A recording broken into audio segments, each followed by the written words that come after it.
Hello and welcome to another episode of the Construction Corner podcast. I'm Dylan. I'm your host, joined by my blue collar badass. On this episode, Matt and I really just jump into it, um, talking about just leadership, strategic planning, emotional homes, and what you can do to kind of raise up your standards in your community.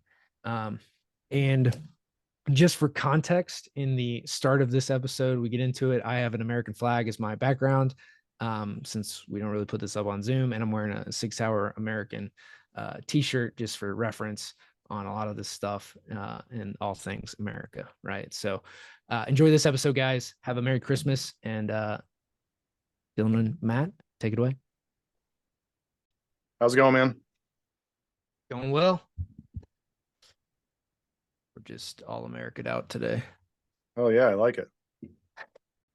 You back home now? Yeah. You home through the holidays, or are you running around next week? I am here until we're going down south for New Year's. But other than that, we'll be here. Yeah, we're going down to Paso Robles, which is nobody knows about it.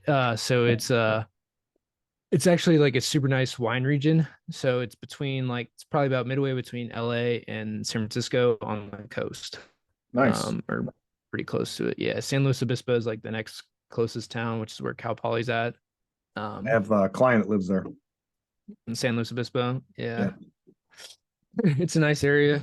Too many liberals for my taste, but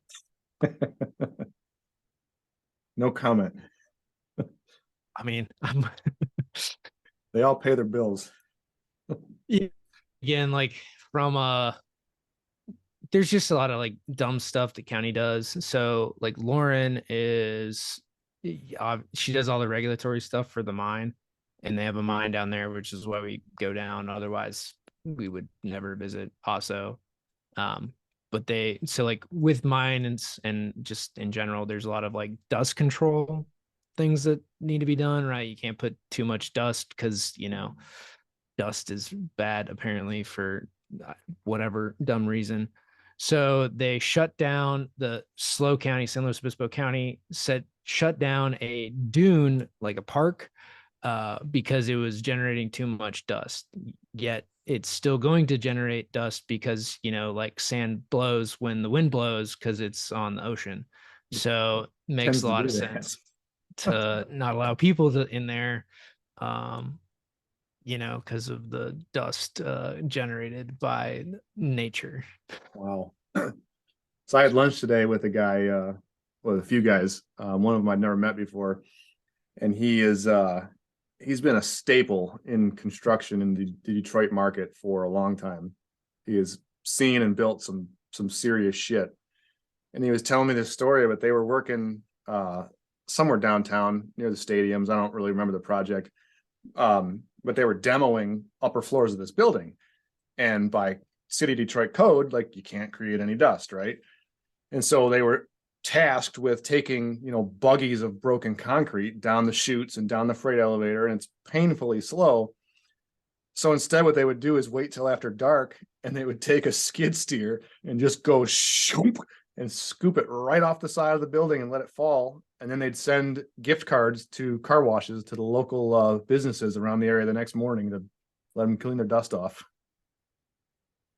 Yeah, I mean, some things like just become so absurd. Like I understand it to a point, but in California too, like for this whole dust thing, which is just like an absurd deal, but like ag is exempt, right? So whenever you're plowing a field, yeah, like exactly, right? So like when you're plowing a field or doing any of this stuff, like agriculture, like in food growing, is exempt from any dust, stuff, which they're probably the biggest, if we want to get down to it, like they're the biggest culprits, but like, okay, I get it.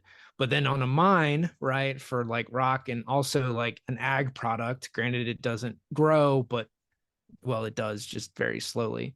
So you then are going to punish them for like dust when ag is exempt, right? And so like mines have to live up to all these emissions regulations, which means every like few years they have to refresh equipment, every 3-5 years, and buy $1 million pieces of equipment.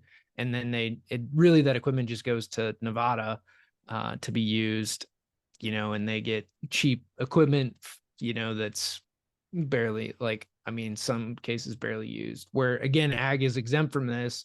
And so they can run old shit, and that works. Right. And it's just, a lot of this stuff is just absurd. So when I say that for the liberal things of Cal Poly and SLO County, it is exactly that, right? Like, you can't, there's no, like, drive-throughs and some of this shit, like, I don't disagree with, right? In that there's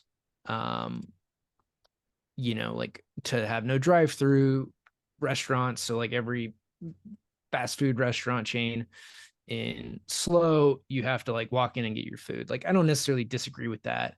And that's in San Luis Obispo. Now in like Paso and other places, like outside of city limits, you can have stuff. So like, there's some things I don't necessarily disagree with, but there's a lot of just like absurd things, and like, you want to talk about like, so this is the construction thing. San Francisco is now at 800 days to get a permit to build like a condo. 800 days, right? 800 So this, days. That is absurd. and like, and one of them was like, or maybe it was 500 for one, or 700 for one, and like 800 for another, between like a condo and an office tower. It's like, no wonder people hate it and aren't living there, because nothing gets done. Like, shit doesn't happen for like, and it's not like, San Francisco proper is only 1 million people. Like, it's not even 1 million. It's like 680,000 people. And it's probably less than that. That's what you drive by and you see the sign. It's like 680,000 for San Francisco proper. So it's not even that big, like, in comparison to like Chicago downtown, I think is at least that, Oh you yeah. know, like, shit, the Indianapolis metro, which Indy and the county are all one now. Um, and like, there's 1 million plus in the Indy metro, right? So like, the county does everything for like inside the beltway for Indianapolis, like, it's all one and the same. So like, a lot of these just become so ridiculous and like trying to get shit done. And so that's what I mean, like, in being like liberal and a lot of stuff is, yeah, they might have money. It's probably a great place to live. The climate's super awesome. Like, nobody ever bitches about the weather in California. Let's be real.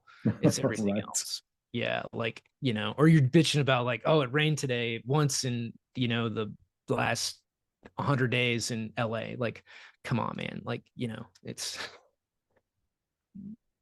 It's good segue that you bring up like zoning ordinances. So I was sick for a week, and then I was kind of out of touch for another week, just busy with work shit. So first of all, sorry to everybody that we didn't drop a show last week. I think it was the first one all year we missed, but that was on me getting the flu, and you can blame my 9-year-old for bringing it home. His as a quick sidebar there, his friggin' school shut down on that Tuesday because they had so many kids and teachers out sick that they dropped below the state funding requirements of numbers. They shut down for the whole damn week. Like, that's, I think it's leftover like COVID era, mentality, but I'd never heard of it before. They shut them down, sent them all home. No homework, no nothing. So, and that's a whole sidebar. That's obviously where I got the bug. But anyways, that Tuesday I spent at a planning commission meeting for a very high profile project we're working on that's going to break ground in the spring. And I can't get too far into the details, but basically it's in an area of the state that is well known for having a lot of money, well known for for having a lot of attitude that comes along with the money, right? You get it. And this particular site we're looking at is like way on the farthest portion of the township you can get. Its neighbor across the road is in a different community, different township. It's a landfill. Directly behind it is a DTE substation that they're building right now. Beautiful. Let me just tell you. There's a railroad that is about 25 feet above grade. And then across the other direction, you're in another township. It's a weird little corner here, and they're building, tilt wall logistics facilities, ugly bare ass concrete. Well, we had all this area rezoned. They did it for us. They rezoned it from ORT, office research tech, to industrial to allow for the use we're going for. And then, there's been a lot of interest in industrial. So keep in mind what I just told you, the lay of the land there. They're kind of far removed. You're in this weird little corner of the township. Your neighbors are not the prettiest around, right? Well, the township, they don't have a facade ordinance that speaks to industrial zoning because they just don't have much industrial. So instead, what they were doing is trying to shoehorn us into their standard office, downtown office facade requirements. So brick, like 85% brick on an industrial building. Like, come on, really? So we went, and everything's all fine now. We got it smoothed over. We're going to get our approvals, but it was an absolute shit show. I think I had to talk for 3 hours straight. We were there till 10:30, 10:45 at night. And keep in mind, this is while I'm like coming down with the flu. So I am like dying on the vine. My voice is gone. And we're just, it just doesn't make any sense. And it's these antiquated ordinances that don't get updated, that no one ever, shakes a fist at. And it stifles development, it stifles growth, it stifles so many things, and it just makes me cringe to have to deal with it. The no drive-throughs in like you were saying, that maybe, I know like Cary, North Carolina, you can't have road signs, at all. There are no road signs through the whole city. Things like that you can get past, but things like condemning an industrial building to be built like a Class A office is just absurd. And it's so easy to fix, but no one ever wants to go outside of their box and fix it. Oh man. Yeah. So there's like two things. So like the road signs, so they typically they can have pedestals, right? So because I built one of the high schools or worked on one of the high schools in Cary. So like there you can, everything's pedestal mount, like even the high school sign was pedestal stuff, right? So you can have like a normal pedestal deal, but no like billboards, right? Nothing elevated. And the same in like Maui, there's no billboards allowed on the island. Everything is pedestal stuff. So like to notate the hotel, right, Westin Marriott or whatever your store is, you can have a yard sign out front, basically. It's permanent, right? They're all bricked or nice concrete or whatever they end up doing, but all like pedestal mount stuff. Yeah. And that like I'm okay with, right? Like that's reasonable. And I think the core issue that we get to here in like, and when I say liberal, I mean like people that are just unrealistic in what how things like get done. And this goes in a lot of stuff, right? They go too far one way or the other, right? To like no regulations on the far right and like I'm not, we need something, but to say, and then on the far left is like controlling everything and you can't do anything. Well, that's a problem too. And really it comes down to how reasonable is the expectation that we're required to live up to, right? And like for this type of stuff, and I was on a call recently for some zoning things too, and it's just like people don't understand, or the power that they have, they want to extol onto everyone else when it's like, so you really don't have a, do I need to talk to you?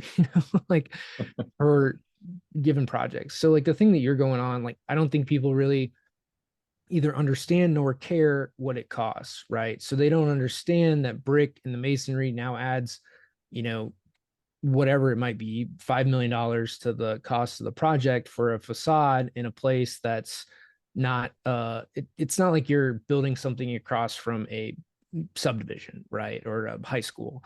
And that's a different deal. And so in their zoning requirements, as well as being reasonable, becomes it is a fine line to walk, right? Like, well, show me what your industrial expectations are. Well, we don't have any. Okay, well, so then we could do whatever we want by your zoning requirements, right?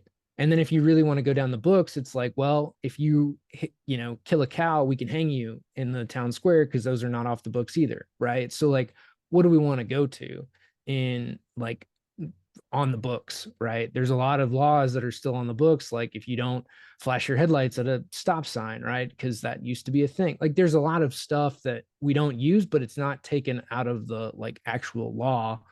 And so all this comes down to a conversation in like reasonability, which seemingly we have lost in a lot of things. Well, and that's just it. And the problem is, from my side of the table, we're not going out and being freedom fighters for every other builder in the area. So I'm not going to tackle these problems until they're my problems.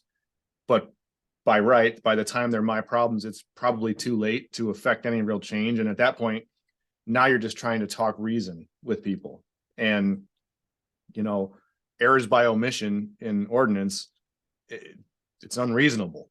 And what generally happens is the planner then is allowed a certain latitude of interpretation. And if there's not something specific, then they can just kind of say what they want it to be. And you're fighting City Hall. And we've talked about that before. I've done it, I've won, I've done it, and I've lost. Either way, it takes a whole lot of time and a shit ton of money, and it's just a burdensome process all along. We have to have rules, we have to have restrictions, but they got to be at least a little bit fluid to allow some creative interpretation or creative enforcement of them. And that's just what is missing usually. There's no leeway for a little bit of creative outside of the box thinking. It's here's the ordinance, it says this, end of story. Yeah, I mean, when it comes to, I don't know, man, like there's dealing with the problem after it's created, right? And we do a lot of that, right? It's all the reactive pieces. And so we all have that in our business in one way, shape, or form, right? Where like I'm dealing with some software pieces and it's like, well, you know, didn't have that case come up, right? That instance of like some weird walls or whatever in a room to like how things place. So, okay, like, yeah, I should have figured it out, but didn't come up before. So now we're going to solve it. And then once we solve it, we solve it forever. And so as you go through like those things, it's to try to have that mentality. And unfortunately, what happens in like the zoning permit process for a lot of this stuff, it's a one-off exception, right? It's to get your project through. And we don't ever view it through the lens of, as an architect engineer on that side of the table, because usually, I mean, and then on you with the design build side, but like usually it's architect and engineer trying to push a lot of this stuff through to get it approved. And so when that happens, we have to remember that we're going to represent a lot of clients probably in the same vein of thing. And it's, why can't we change this forever? Well, because an exception is just easier and we'll just do it again next time. But forgetting that we're going to have to go through it. And with projects being fixed fee, it's just going to be a waste of time next time. So the 10% more time that we could spend today would fix a lot of problems down the road, but we never view them in that light. And it's like a hard concept for most people to grasp, in that if you spend it, and it is probably like 10%, it's not 100, it's not double the effort, right? It's not 1.5, it's probably somewhere in the ballpark of 5 to 20%, that you're going to spend to figure that next piece out or to solve it forever. And I think that's the mentality that we miss, is to like just get it and move on. And I'm doing a lot of this stuff now in like strategic planning and everything else, but it's really that mentality of like, how do you fix this thing forever? How do you build it to scale? How do you build it to sustain itself, and then embed that mentality within, everybody else that you work with? It becomes a mindset issue more than a like, blocking and tackling execution problem. Yeah, and I mean, kind of switching back to you going with your team, your direct team, and forcing that mindset. That's it's a really difficult thing to do. I've found, right? It's trying to convince people that they need to be as urgently impatient as I am is not easy, right? And I have very little regard for people who make the same mistake twice in my organization or in any, right? I mean, I live by the rules of let's touch the damn stove once and it burns like hell and we're not gonna do it again. That's how I've built my business. That's how I've built my family for that matter, but you run into people that just don't live by that mentality. And it's like, how many times are you going to blister your hand before you finally adopt a change, right? And the change might be difficult, at least mentally difficult, because we don't like change as humans. But I watch people and they just keep burning them and burning them and burning them. And at some point it's like, all right, well, what do you want me to do here? I can't help you if you can't focus on fixing the problem, right? And instead you just keep making the same damn problem over and over again. In a lot of ways, it's the pain of discomfort is more comforting than comfort, right? So being hurt, being unhappy, being like wallowing in your pain, right? And they're just really gluttons for pain in whatever way, shape, or form you want to do that, physical, mental, emotional. They're happier, as odd as it sounds, and they're more comfortable. Well, maybe not happier, but they're more comfortable in pain than they are out of it. And that can go to varying extremes, right? Like a David Goggins, in his comfort is in putting himself through physical and mental pain and running races, right? And for other people it could be perpetually being poor, right? You're more comfortable not being worried or not knowing how you're going to pay your bills than to have money in the bank, right? And so the only time that anybody ever does anything is for change, right? That's the only time we ever do anything, right? When we take a drink of coffee, water, food, right? It's to change from not hungry to hungry, from thirsty to quenched, right? From poor to rich, right? Or rich to poor. Like anytime we do anything is always for a change.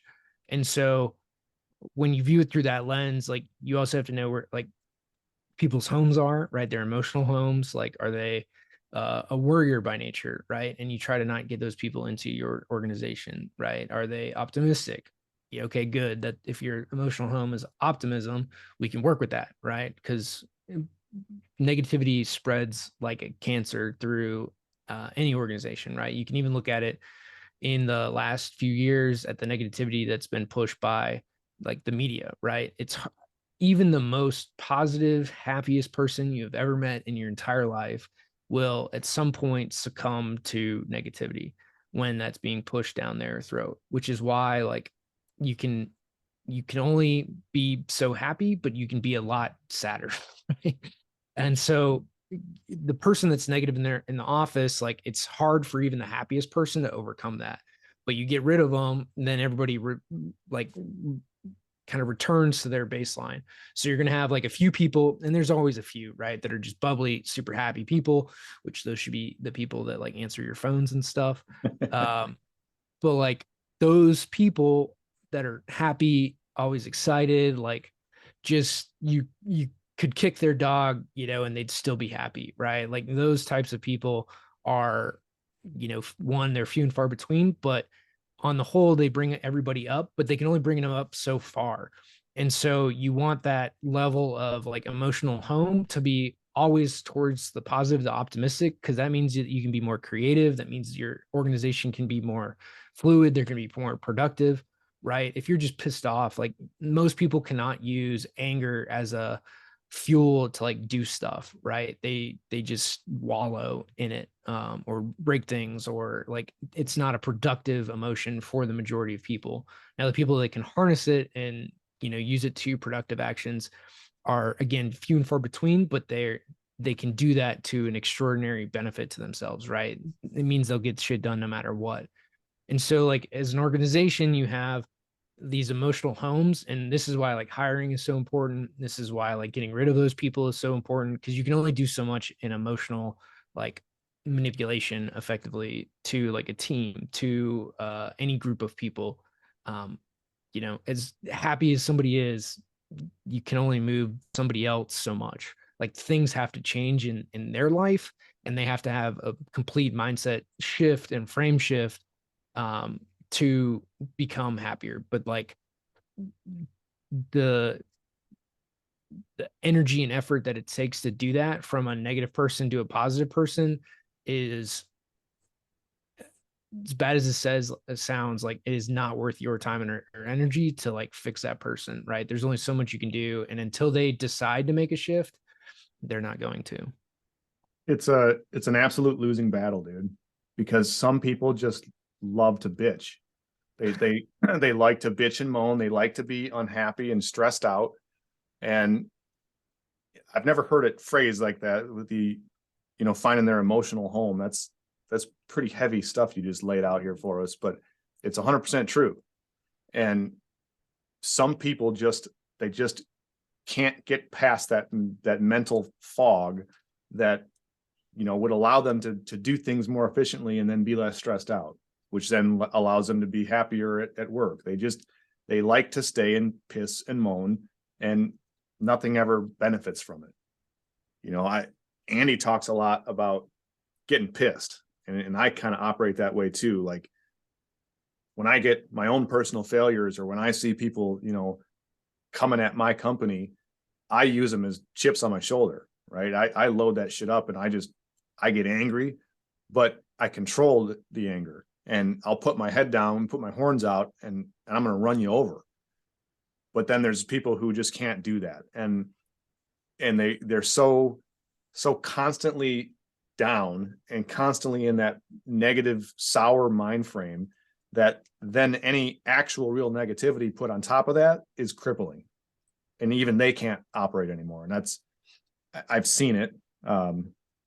Candidly, we're dealing with it right now. And it's unfortunate, because it doesn't take that much to change yourself, right? It's hard. Don't get me wrong. It's not easy. It's all kinds of hard, but you can do it versus trying to change your neighbor or trying to change your employee or your friend. Like that's almost impossible because the person has to want it themselves. It's like 75 hard. It's like running your 100-mile race. It's like jumping out of an airplane. Like you have to want it yourself and affect that change in yourself before you can even attempt to talk to anyone else about it. So it's, when we talk about like changing others, first you have to live the example, right? Like, and you have to have been living the example for much longer period of time than you think. And this is like years that we're talking about, to live that example, to be that example. And you're never going to enact change in others until you are yourself the standard. And you will more do it through your actions than your words, right? So like, I mean, the easiest one for me is like running and exercise. It wasn't until like I did Ironmans and ultra marathons and all that stuff that like, or half a dozen marathons, till I pulled somebody through their first marathon, right? So I had the credibility to say like, hey, you can do this too, right? And for years, and I'd done probably an ultra. No, I did at least one Ironman, two at that point. Yeah, so like I had, I don't know, 4 marathons, two Ironmans, and then I pulled like my first person through their like marathon, or maybe one Ironman, something like that. A lot of miles under my belt before the first person came behind me. And so in business, like you have to have done it for a long time. You have to be living that standard day in and day out. You can't let anybody like see you doing otherwise. You can't slip. You can't fall below it, because then they'll use that one time as a reason for them to not do whatever. And so as we go through this, like being that example, like it is not impossible to change your neighbor, but it is impossible if you are not going to hold the standard. And so, which is where most people operate most of the time, is they're not holding a standard. They're not being the example for everyone around them, and therefore other people aren't going to raise to a standard because they're already at the standard you set. And so when we talk about like this, like to really empower people, you have to be almost in like Andy talks about. So from Really F and Andy Purcell for First Form, like is like you have to be undeniable in what you're doing, right? It has to be undeniable that you are the greatest. That, like again, for me in races, like having done 100K, right? Multiple Ironmans, ultras, like all this stuff is pretty undeniable, like in doing it, right? You can go look up my times and all that stuff for these races. Like you could see how far I went. And so when we talk about that, like, you got to prove it, you need the receipts. And until you have those, like it's very difficult to come out the other side. Yeah. And it's just change. Like we've talked about this a lot in the last few weeks or last few episodes. Change is really difficult for a lot of people. And I don't know. I'm still figuring it out on the leadership side. I'm a little soured on the whole thing, to be honest with you, right? The last couple of days, but it's you kind of touched on it. I'm going to go back to the emotional home thing, and there are certain people who they're just never happy people, right? They don't seem happy inside of work or outside of work, and you can tell like the way they operate. I mean, we just had our big company Christmas party was last week. It was pretty cool, right? We rented out this venue in downtown Holly, right next to the place where we had lunch that day. Actually, it's just a cool place, right? It's built in the 1800s. It's got all sorts of character. We had about 100 people in there, which was the biggest Christmas party we've ever thrown. And we did it all up, like food, drinks, hors d'oeuvres, like wait staff walking around with shit on trays, and like 99% of the people that showed up at that party either came to me directly or texted or called after thanking me, saying that was just awesome. Thank you, thank you. Well, there are these two individuals that are frankly the source of most of our conversation today. Never said a word, never said a damn word. And it leads you to believe like I'm not butthurt about it. I don't need a pat on the back. I'm not looking for that. However, when you operate in a void of gratitude, in a void of thankfulness, it shows in everything you do. And we could take this conversation on a million different ways, but like just the simple act of a thank you to not to me, I'm not making this my thing, but to anyone, right? Anyone who does anything out of the goddamn ordinary, just a simple hey, thanks, like that goes a long way for the person you're saying it to, but it also goes a long way, I think, psychologically for you as the person saying it. And if you start getting more in the habit of showing some damn gratitude, maybe then you start kind of firing those synapses and making the connections that, okay, now being showing gratitude and thankfulness, it feels better than wallowing in self-pity and being annoyed and stressed and pissed off all the time.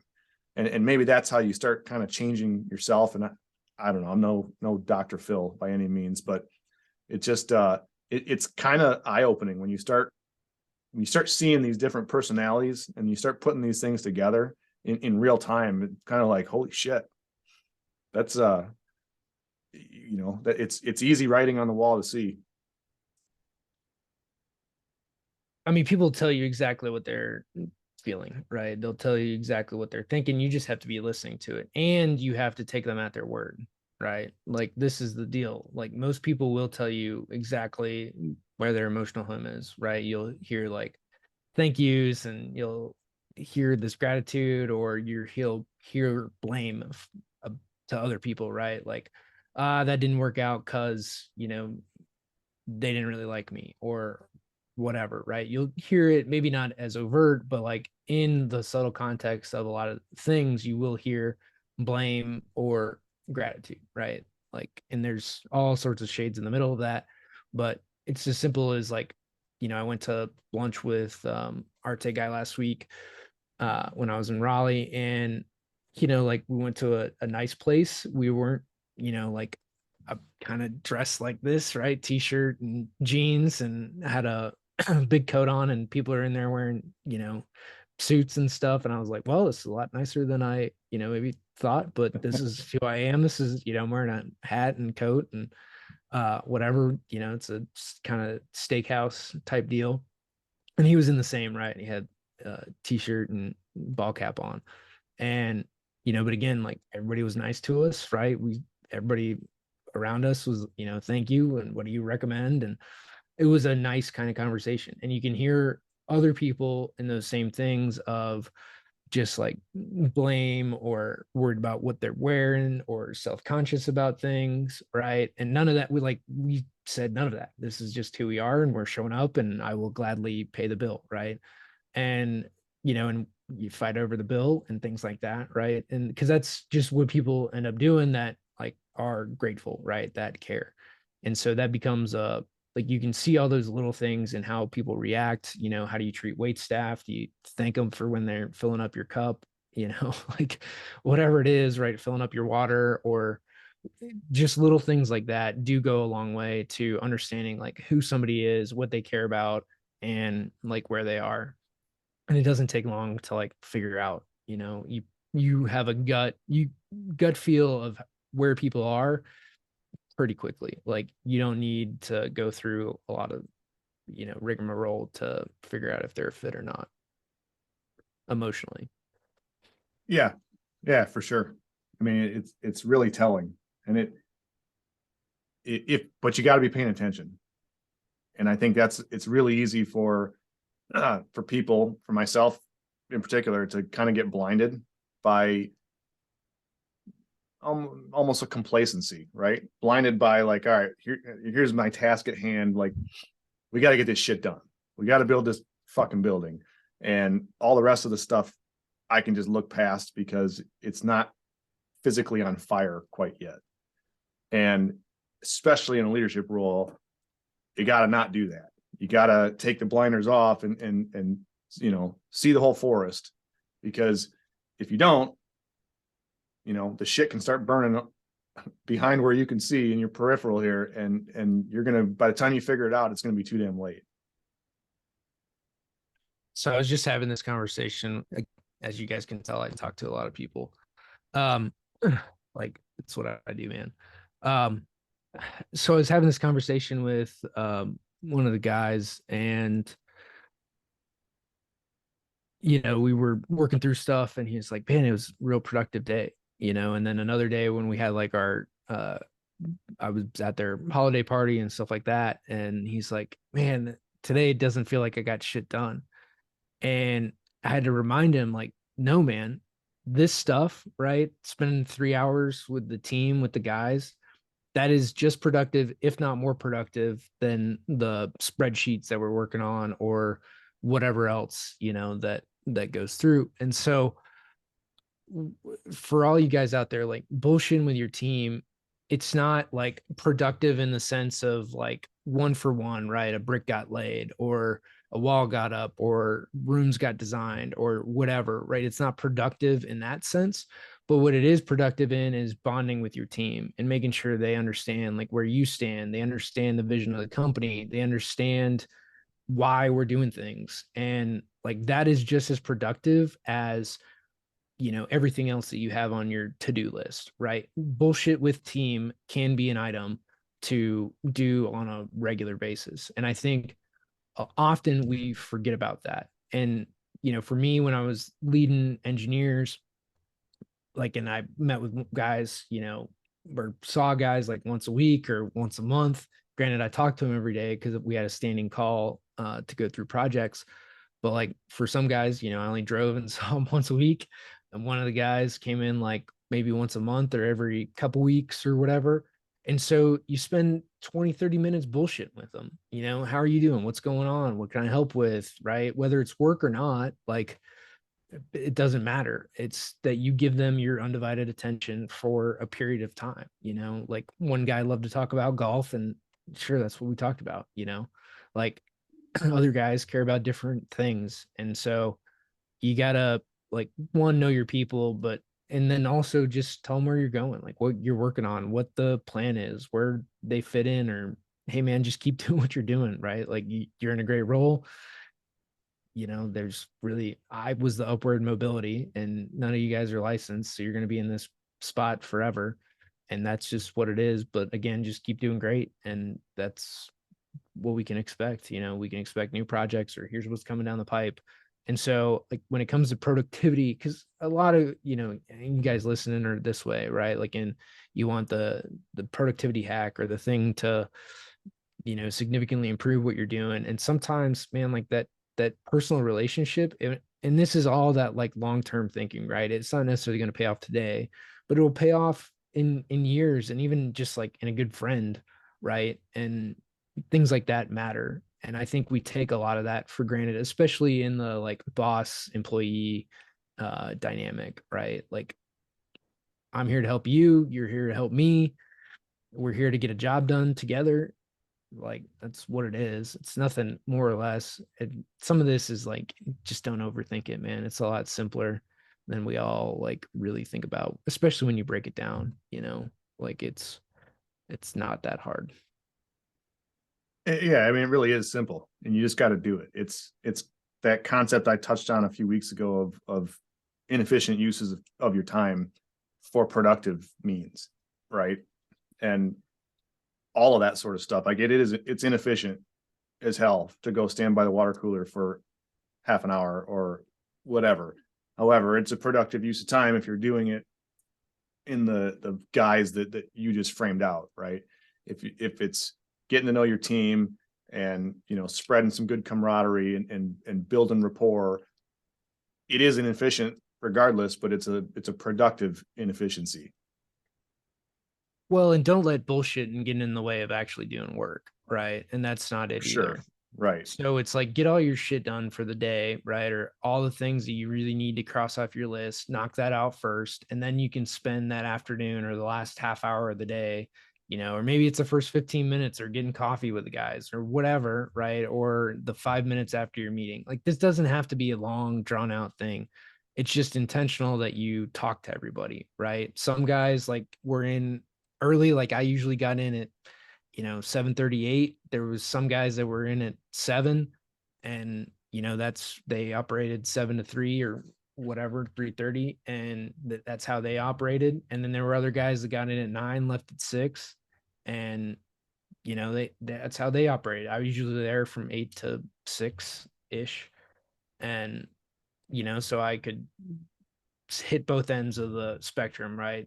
Bullshit with the guys that were there early, because I got in before the rest of the team, but after some of the guys, and then, was there late enough to, spend 10 minutes with the guys as I'm walking out the door, kind of thing. So, like, it doesn't have to be intrusive upon your day. It's just a thing to like, it's productive, is the point, right? And just don't let that get in the way of actually doing other tasks that you like have to knock out. Oh yeah, because there's the definite opposite too, right? There's the guy who or the person who just wants to bullshit and will talk for 5 hours straight and get nothing done. And obviously that can't happen either. But there's a healthy balance. It's all about people. It's about navigating the people problem. We've talked about that a lot today in all different facets, and it's simple but not easy. You got to make time for it. You got to put in the reps and put in the work.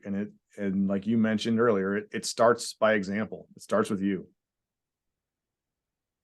And that's just it. So like this, episode's coming out on the 20th. It's Christmas this weekend.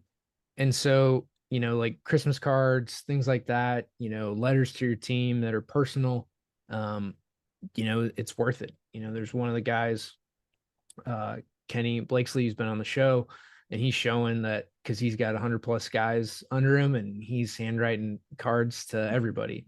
And so, he's joking about carpal tunnel, but it's one of those things, right? He's taking the time to go and write cards to all of his guys, to his whole team, and things like that, matter, right? Taking that little time out to do those types of things, right? Whether it's, you could send a handwritten card, video, meaningful email, text, like kind of diminishing returns there. But um, whatever those things are, right, to take the time out to write, some heartfelt, meaningful things do matter, right? People do care about that type of stuff, and it's just the lack of it that I think is prevalent.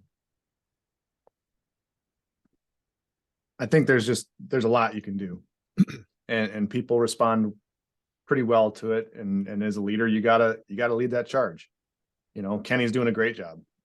Albeit he probably won't be able to use his right hand for a month, but he's doing a great job, and he's showing it off. And we're getting excited at the construction company starting tomorrow. So starting the 20th, we're kind of doing our end of year reviews and all that stuff. And it's a fun time to be a leader.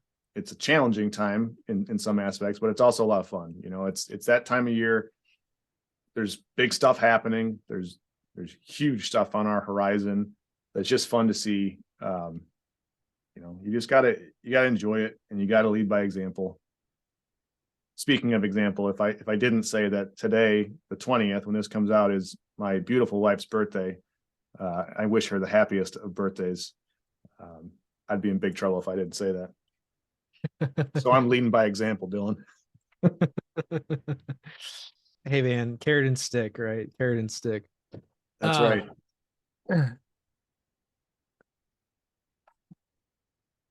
I mean, this time of year, man, and like all the conversations that I'm having with people and the different kind of avenues that I'm in, right, and figuring out how to market stuff, how to um sell things, building software, and some other consulting that I do. It's important to remember, like, people do make up a large portion of this. So when you're talking about, and I'll end with strategic planning, and then we can bounce out of here. But so when we talk about strategic planning, people are a big part of that, right? People are a big part of how to execute whatever it is that your plan is.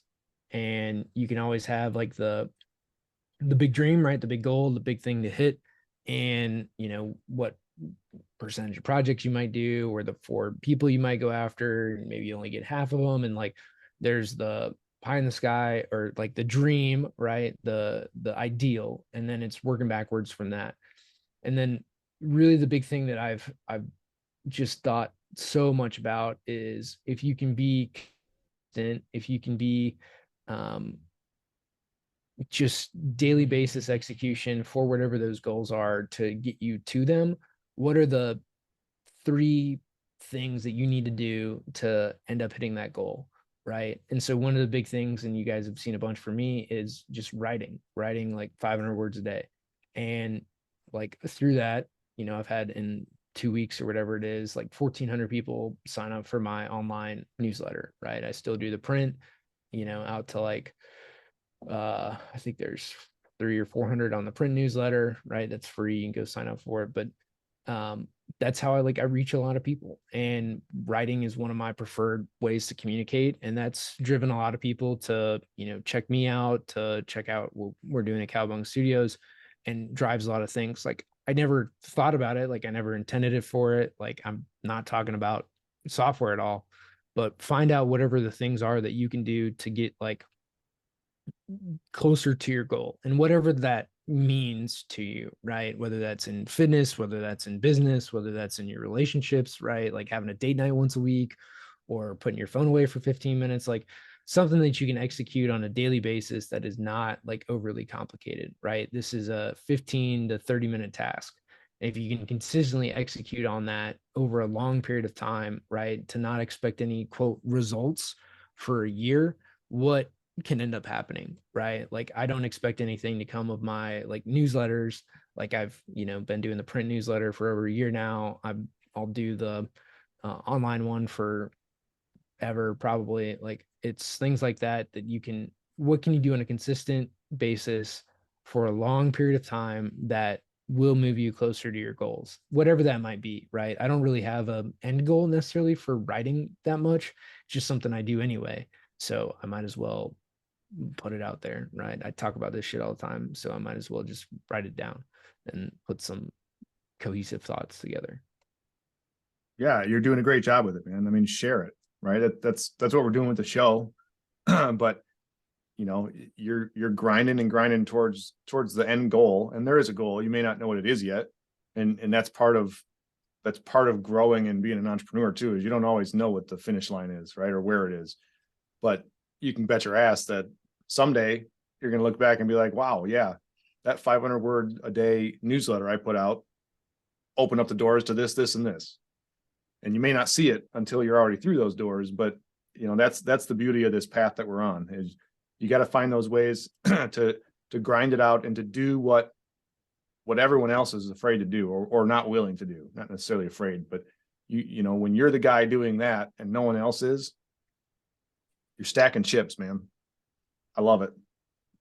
Yeah. So that's like it's been a thing that because I've done so much strategic planning and so many spreadsheets over the last like 3 weeks for me and some people that I consult for. And it's like when you really break it down, right? As much as the big dream, the big goal is like so mouthwatering and salivating, it's not here, right? So like how do you get there? Well, it's simple things like outreach, right? And for me, it's in writing. For other people, it might be in like direct calls to those clients, right? Building those relationships, having, things every 2 weeks with people, right? Like whatever that might be, and doing it consistently, like building some training, portal or event, putting out content on a regular basis, right? Like whatever that thing is for you. And I know this is like a lot of marketing sales stuff, but like maybe it's training your people, maybe it's having biweekly meetings with your team, maybe it's again date nights, or maybe it's like getting that gym membership and going regularly, and like the thing my wife reminds me is like, don't go from 0 to like literally 100, miles immediately, like build up for it, and like you'll hit it once you get some training under you. So like again, it's small achievable things, and for like the driven people that we are, like those are really hard, but to hit it consistently and then execute over like a 6 month span, that is not easy, right? To do the same thing day in and day out, even though it doesn't look like you're getting there, it will over a long enough, time horizon. And it's like that gap to where you're talking about, right? To be the positive person in the room, to be the person that takes, anger or frustration and puts it in productive things. Like it can feel lonely and isolating because you're the only one that can harness those emotions and like remain calm in the storm. So like it can be lonely at times, but understand like you're alone in those moments, but not in life. And I think that's like the big differentiator and nuance in this is like, yeah, you might be working, like I have been, until 11:30 at night to like figure some stuff out, but it doesn't mean I'm alone, right? But those moments I'm alone, but I'm not alone in life. And I think we conflate the two. Beautiful words, brother. That's good advice, man. That's all I got for today. Out of Guys, good advice. guys, share the show. That's how we keep growing it. Get it out to your friends and coworkers and family. Leave us a review, and most importantly, have a very Merry Christmas. Christmas is coming up this Sunday, so enjoy it. Have fun with the family. Dillon, have fun whatever you guys are doing, man, and have a good trip when you guys head out. Awesome. All right, well, guys, that's this episode of the Construction Corner podcast. Again, very Merry Christmas, and we will be back and talk to you next week before New Year's. But if you don't end up listening to us, well, that's a shame. But have a happy New Year as well. If you don't get to listen to us before New Year's. So Merry Christmas, guys, and we'll talk to you soon.